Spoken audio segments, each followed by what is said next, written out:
शांत और छोटे से गांव लॉलीपुर में राजेश नाम का एक मेहनती व्यक्ति अपनी पत्नी राधिका और एक प्यारी सी बेटी के साथ रहता था। राजेश सिर्फ एक आम व्यक्ति नहीं था, बल्कि अपने परिवार की रोजी रोटी का सहारा था। वे अपने आलू बेचकर घर चलाता था। अरे राजेश भाई, आलू के क्या रेट चल रहे हैं आज? अरे ये तो वही पुराना दाम है। इतने सालों में तुम मुझसे ही तो खरीदते हो। हाँ भाई, बस 10 रुपए किलो। ठीक है, 3 किलो दे दो। इतने सालों में तुम ही हो जो साफ सुथरे और सस्ते आलू बेचते हो। हाँ भाई, अब इस गांव में मेरे अलावा आलू बेचने वाला है ही कौन, और जो हैं वे बस दाम बढ़ाकर जेब भरते रहते हैं। सच कहूँ, तुमसे खरीदने का मन खुद बहुत करता है। ना तो वो आलू गंदे, ना तोल में फर्क और दिल से व्यवहार। अरे राजू भाई, सब ऊपर वाले की मेहरबानी है। मेहनत तो करता हूँ, लेकिन असली दौलत तो आप लोगों का भरोसा ही है। चलो अब बहुत हो गया, 1 किलो आलू तोल लो, सब्जी बनानी है। लो भाई, अभी तोल देता हूँ।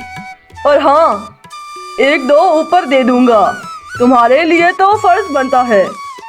ऐसे ही राजेश अलग अलग जगह जाकर आलू बेचता था। एक दिन भी बहुत जल्दी आलू बेचकर घर आ जाता है।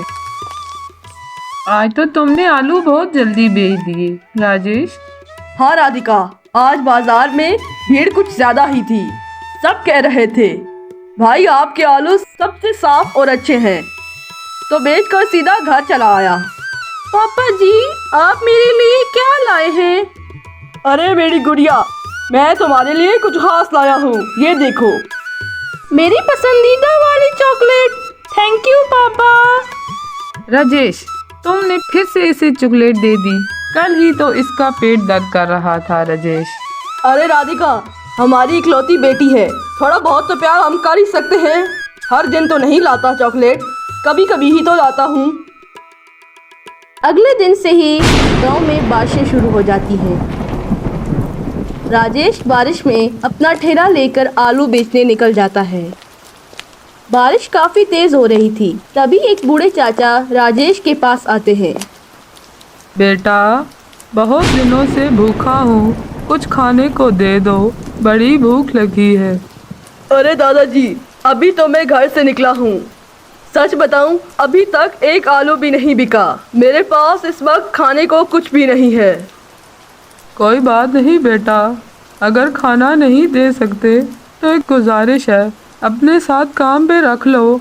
इस दुनिया में मेरा अब कोई नहीं है, अकेला हूँ। मैं कोई भी छोटा मोटा काम कर लूँगा, बस 2 वक्त की रोटी से ही खुश हूँ। ठीक है दादाजी, मैं तो आलू का ठेला लगाता हूँ। अगर आप चाहें तो मेरे इस ठेले पर बैठ जाएं। जब मैं ग्राहकों से बात करूँगा तो आप तौल देख लेना। बस एक बात, मेरे साथ काम करेंगे तो रोज़ 2 वक्त का खाना पक्का मिलेगा। राजेश और दादाजी दोनों आलू बेचने के लिए आगे निकल जाते हैं। अरे राजेश भाई, आलू का क्या रेट लगाया है आज? अरे बहन, आज तो आलू बस 10 रुपए किलो दे रहा हूँ। बारिश में कोई ख़रीदारी नहीं कर रहा। ठीक है भाई, फिर 3 किलो आलू दे दो। इतनी बारिश में घर से निकलना मुश्किल हो रहा है। रोज़ रोज़ तो घर से नहीं निकल सकती।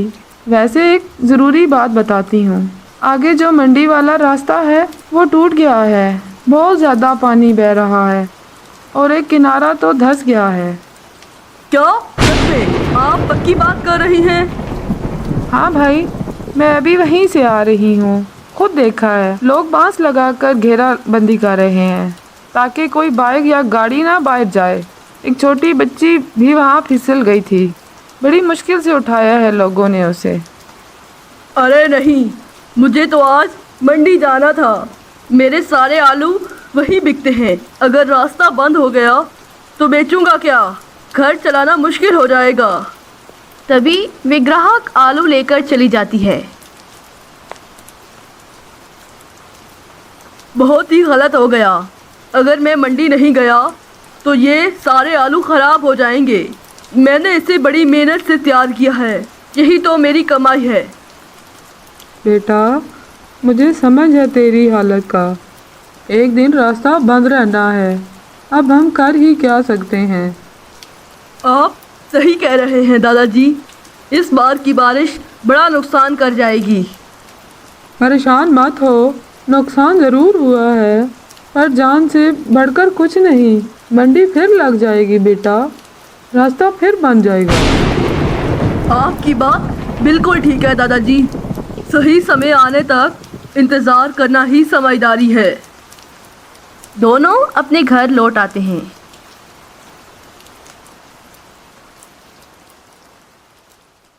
तुम फिर जल्दी आ गए, क्या बात है? आज तो एक भी आलू नहीं बिका। रास्ते में इतना पानी भर गया है कि ठेला लेकर चलना मुश्किल हो गया है, और सबसे बड़ी बात, आगे का ब्रिज टूट चुका है। क्या कह रहे हो? और अगर तुम मंडी नहीं गए तो सेठ जी का उधार कैसे लुटाएंगे? हाँ राधिका, सब याद है, और सबसे बड़ा डर यही है, फिर पैसा नहीं दिया तो न जाने क्या होगा। ठीक है राजेश, तुम 1-2 दिन देख लो, क्या पता बारिश थम जाए और रास्ता फिर से बन जाए। सही कह रही हो, थोड़ा सा बर्दाश्त करना होगा। मैं इस गांव में ये ठेला लगा कर देखता हूँ, शायद गांव वाले ही कुछ खरीद लें। लगातार बारिश पड़ती रहती है। सेठ जी से राजेश ने उधार लिया था। सेठ जी राजेश के घर अपना उधार वापस लेने आते हैं। अरे राजेश, तूने मुझसे पैसे उधार लिए थे, कब लौटाने का इरादा है? सेठ जी, मैं बहुत जल्दी आपके पैसे लौटा दूंगा, आप फिक्र ना करें। तुमने आलू के काम के लिए मुझसे ढेर सारे पैसे उधार लिए थे, लेकिन अब कई दिनों से मैंने एक भी पैसा वापस नहीं लिया, और ना कोई तुमने खबर दी है। क्या इरादे हैं तुम्हारे? सेठ जी, दरअसल बारिशों की वजह से बहुत नुकसान हुआ है। मेरा मंडी जाना भी मुश्किल हो गया है, रास्ते बहुत खराब हैं। आपको तो पता ही है ना कि ब्रिज टूटा हुआ है, जिसकी वजह से मंडी का रास्ता बंद है। आप मुझे थोड़ी सी मोहलत दे दीजिए, जैसे ही मौसम में थोड़ा सुधार आएगा मैं आपको पैसे लौटा दूंगा। आप कृपया मुझ पर थोड़ा सा रहम कीजिए।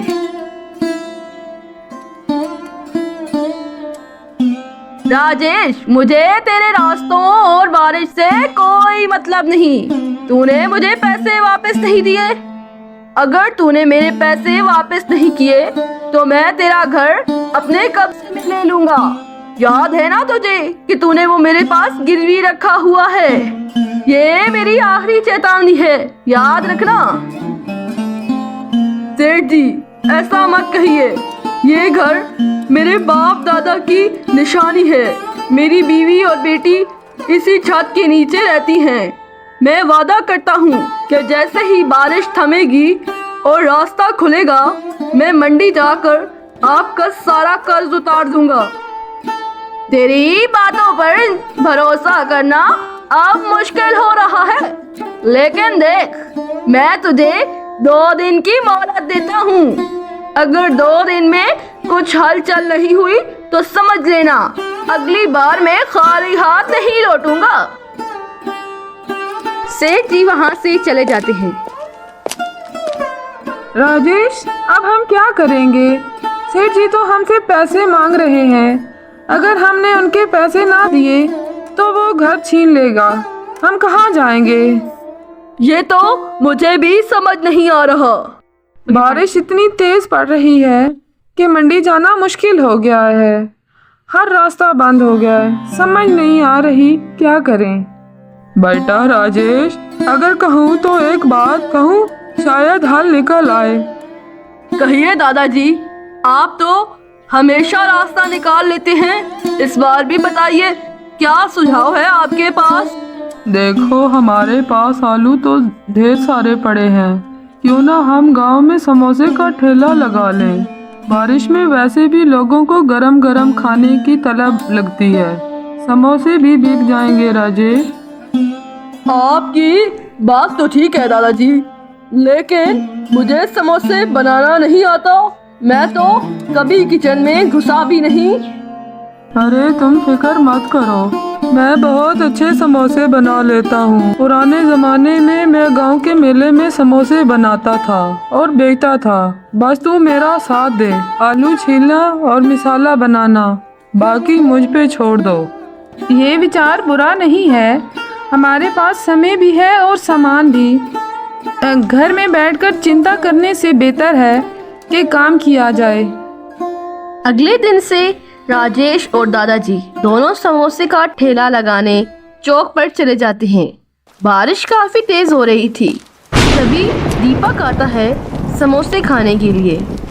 राजेश भाई, ये क्या देख रहा हूँ? आप तो आलू बेचते थे, अब समोसे बेचने लगे। कब से ये काम शुरू कर दिया? अरे दीपक, क्या बताऊँ यार, बारिश ने जिंदगी ही बदल दी है। मंडी जाने का रास्ता पानी में बह गया, ठेला चल नहीं रहा था और घर में ढेर सारे आलू बड़े खराब हो रहे थे। कुछ करना ही था तो दादाजी का आइडिया से ये समोसे का ठेला शुरू कर दिया। चलो भाई, काम कोई भी हो छोटा बड़ा नहीं होता, और गरम गरम समोसे की खुशबू तो दूर से ही खींच लाई। अच्छा किया तूने, खाली बैठने से तो लाख गुना अच्छा है। कुछ ही दिनों में राजेश के समोसे इतने मशहूर हो जाते हैं कि लोग उन्हें खाने के लिए दूर दूर से आने लगते हैं। सुबह सुबह ही उसकी दुकान पर भीड़ लग जाती है। धीरे धीरे उसकी दुकान की खबर सोशल मीडिया तक भी पहुंच गई। दादाजी, बिक्री तो काफी अच्छी हो रही है। मैं क्या सोच रहा था, अगर हम समोसे में थोड़ा आलू कम लगाएं तो लागत कम हो सकती है, इससे मुनाफा और ज्यादा होगा। क्या बोल रहे हो तुम राजेश? ये कैसी बातें कर रहे हो? अगर हम आलू कम लगाएंगे तो समोसे का स्वाद भी कम हो जाएगा। लोग पहचानते हैं हमारे समोसे के स्वाद को। अगर स्वाद ही बदल गया तो लोग भी बदल जाएंगे। नहीं दादाजी, अब लोग हमारे समोसे के इतने दीवाने हो चुके हैं कि वे स्वाद में थोड़ा फर्क भी नहीं कर पाएंगे, और अगर लागत कम हुई तो हम जल्दी अमीर हो जाएंगे। बेटा, धंधा केवल मुनाफे से नहीं चलता, भरोसे से चलता है। आज अगर हमने लोगों का भरोसा तोड़ दिया तो कल उन्हें दोबारा लाना मुश्किल हो जाएगा। राजेश समोसे में मिलावट करने लगता है। उसका मन लालच पर चला जाता है। उसकी समझ में दादाजी की कोई बात नहीं आती। अब तुम्हारे समोसे में पहले जैसी बात नहीं रही राजेश। पहले तो खाते ही मजा आ जाता था, अब कुछ अजीब सा लगता है। अरे भाई, ऐसे कैसे कह सकते हो? समोसा तो वैसे ही बनता है जैसे पहले बनता था। शायद अब तुम्हारी आदत हो गई है, इसलिए पहले जैसा मजा नहीं लग रहा। राजेश भाई, मैं तो रोज खाता हूँ, लेकिन सच में अब स्वाद नहीं रहा। ऐसा लगता है कि आलू की मात्रा भी थोड़ी कम लग रही है। नहीं भाई, ऐसा कुछ नहीं है। समोसा तो हमेशा की तरह ही बना रहा हूँ। हाँ, कभी कभी मूड या तबीयत का असर भी स्वाद पर पड़ता है। हो सकता है कि आज तुम्हारी तबीयत भी ठीक ना हो। नहीं नहीं, तबीयत तो ठीक है, लेकिन बाकी लोग भी कुछ कुछ ऐसा ही कह रहे थे, इसलिए सोचा तुमसे ही सीधा पूछ लूं। ग्राहक दुकान पर से चला जाता है। देखो बेटा राजेश, जितना काम मैंने तुम्हारे साथ करना था कर दिया, लेकिन अब मैं बर्दाश्त नहीं कर सकता। मैं जा रहा हूँ। आप कैसी बातें कर रहे हैं दादाजी? आप भूल गए जब सब ने आपका साथ छोड़ दिया था, तब मैं ही था जो आपको रोड से उठा कर लाया था। आपके पास खाने को भी कुछ नहीं था। तूने मेरी मदद की थी, मैं ये कभी नहीं भूलूंगा, लेकिन उस वक्त तू ईमानदार था। अब तू लोगों के साथ धोखा कर रहा है। मिलावट कर रहा है, झूठ बोल रहा है। ये सब देखकर मुझसे नहीं बर्दाश्त होता। मैं सिर्फ इतना कर रहा हूँ जिससे दुकान चल सके। आज के ज़माने में अगर थोड़ा बहुत एडजस्ट ना करो तो धंधा कैसे चलेगा? तेरी यही सोच तुझे एक दिन ले डूबेगी राजेश। तेरा ये समोसे का धंधा ज़्यादा दिन नहीं चलेगा।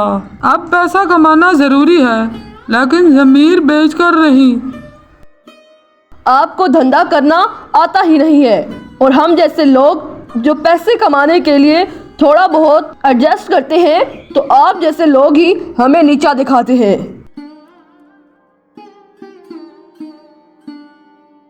इतना बोलकर दादाजी दुकान छोड़कर चले जाते हैं।